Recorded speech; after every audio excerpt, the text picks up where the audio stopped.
And this is what Ruben Amorim had to say on Manchester United after the Arsenal game. He says, "We work a lot on the construction. You can see the structure, you can see the idea, but then you see that we need to work in the last third. We need to be more aggressive. We need more ideas. This part is harder to improve without a lot of training." He said at the end of the first half, you could feel that they, Arsenal, were not comfortable. We had a day to put a strategy in place. The difference today was set pieces. And I think Ruben Amorim is correct. First half, I thought we were good. Second half, we dropped off a bit. But at the end of the day, Arsenal have been together for years. We've only had a couple of training sessions under Amorim. If we take set pieces out of the equation, they were not much better than us. We just weren't good enough in attack. They had the final quality in attack. They had the extra quality in attack. And we lacked ideas. And Ruben Amorim is spot on. He said, like the last match, we must not only focus on the results, let's look at the performances. These are things we need to work on. There are many more matches than training sessions at the moment. And it's going to take time for Amorim to implement what he wants to do because he isn't going to get a lot of time training with the United players. But he said the set pieces changed the game. We could have been more aggressive in the box. Before the set pieces, there weren't many chances for both teams, but the set pieces killed the game. And I agree. Man United defended very well in that game, but the set pieces let us down. Arsenal were playing for set pieces, trying to win set pieces. And, we didn't have enough in the final third. The attackers could have done better. We could have been better on the ball. But off the ball, they put in a shift. And I want to basically speak about why I think us fans need to be patient with Ruben Amorim, what he is doing at the club, because right now he's experimenting with the club, and break down sort of what we've learned from the Arsenal game, what we know about Ruben Amorim's plans for youth and more, and sort of break down why we should be positive in that he's experimenting with the club. And I saw this tweet by Terry, I think it sums it up quite well. "Those criticising Amorim's team selection and rotation are missing the bigger picture. Ruben Amorim is actively experimenting, testing players, formations and strategies to see what works in real time. We're going to have ups and downs over the next 2 seasons, but I'm sold on this head coach, club, structure and direction." And I completely agree with Terry. I think he's hit the nail on the head. I'm going to talk about why I think I agree with Amorim, why I think I'm liking the structure and the direction of this club. I'm going to talk about that in more detail. But what Ruben Amorim is doing right now is he's experimenting at United. He's trying different players. He's seeing what works, what doesn't work. It's going to take him time to establish his best 11. And you've also got to look at it in the sense of some players will be better suited to other games. He went defensive today because they have a right side of Timber, Odegaard and Saka, which is one of the best right-hand sides in the league, if not the best. So he went quite defensive with Malacia there. He wants to rest, he wants to rotate, and he made it very clear with injured players he's got to be careful. He said on Yoro, you can see the talent, the speed, the way he handled the one-on-ones in a difficult situation after spending lots of time without playing.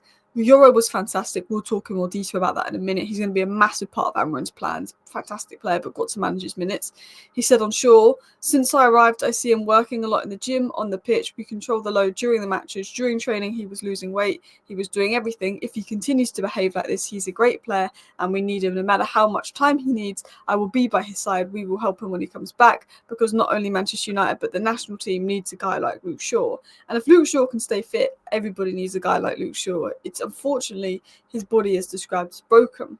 He also spoke about Kokonki, who with Leacher and Shaw being out was involved in the squad. He said he's 16, but he's impressed me a lot. It's also a message to young players that they can be there too. I think he's ready to handle the demands of the Premier League. He's very mature. And this is a player that Ruben Amorim could bring in because he's looking to rotate. There is a lot of injuries. And with injuries, he can't play players a lot of minutes. He said you have to have all the players fit. He said Maguire, Malacia, they were never going to play 90 minutes. Mount was never going to play 90 minutes because of injury issue. And Leny Yoro could not start the game because he'd been out for 4 months. And he said, you don't want to risk the injury. Whereas Ten Hag, I think, risked the injuries and we got more. And I think that's why, again, there's a lot of rotation. But there was a lot of positives versus Arsenal. There were, as Delic said, on the defensive side, there was a lot of positives. But it's the start of the process, says Delic. So I'm going to break down the positives from the Arsenal game, where United are at, and why I think we should believe and back Ruben Amorim, and because he's just experimenting.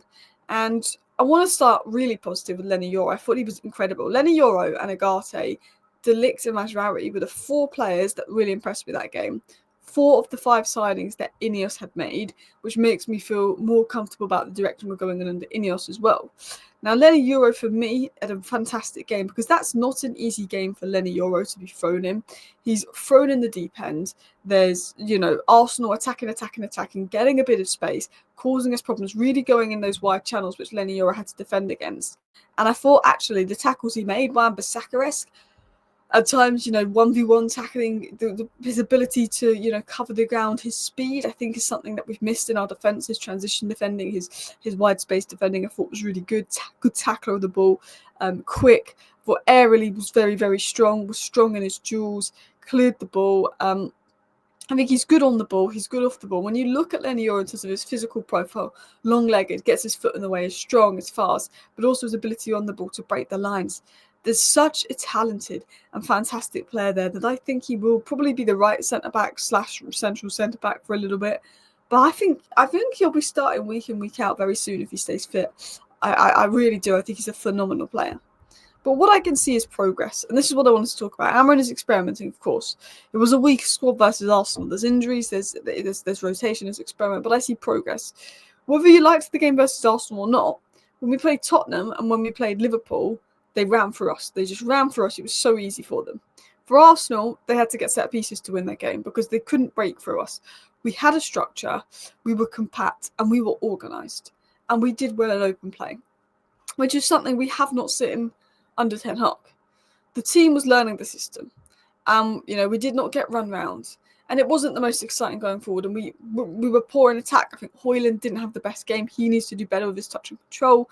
The attackers didn't get in the game. Nobody stepped up in the attack. I think the midfielders, Bruno and Ugarte, off the ball did a phenomenal job. I think on the ball, they didn't feed the attack, so it was not completely on the attack. But Emirates is a tough place to go. I don't think anybody expected us to win. Arsenal, for me, now they've got everybody back, are the best team with Liverpool in the league. I think they're Liverpool's biggest competitors, as good as Chelsea have been. And at the end of the day, we were just not good enough going forward. We missed Maynard, we missed Leach, we missed Luke Shaw, we had injuries, so did Arsenal, to be fair to them.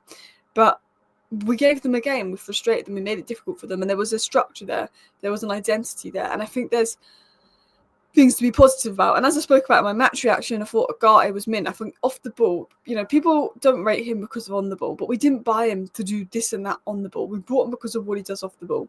And off the ball, in the tackles, off the ball, in the ground coverage, he was working incredibly hard, and it made it so difficult for Arsenal that they had to rely on set pieces to win that game. And I think Ugarte, these last 4, 5, 6 games, has been really impressive at United now that he's sort of becoming a regular. I think he had 1 or 2 iffy games, and people wrote him off as they do, but I think he's really shone.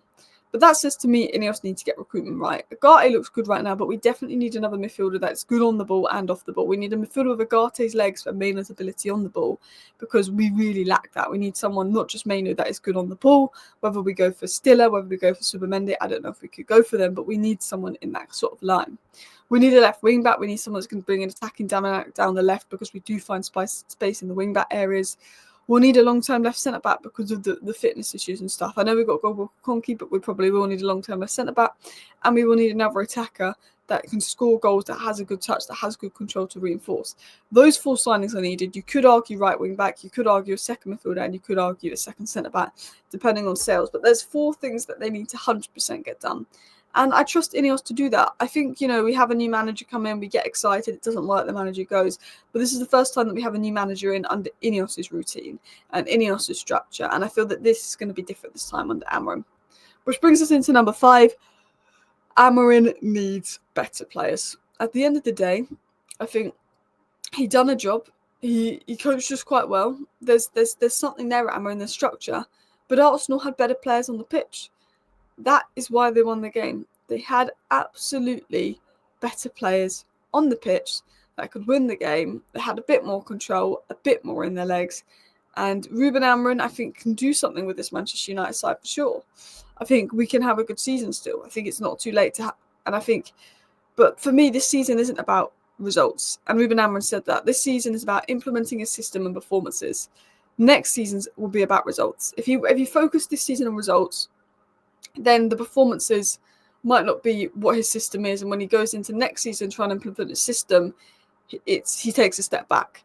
Ruben Amorim knows that he's going to get a transfer window in the summer. He might as well implement his system, see which players can do it, which players can't do it, and then the results will come once that's implemented. And I think that's the right way to go. And I think he's just experimenting. So yeah, this is my video breaking down yesterday's match. I know we lost. It's painful to lose to Arsenal, but we should still back him. Thank you for watching. Bye.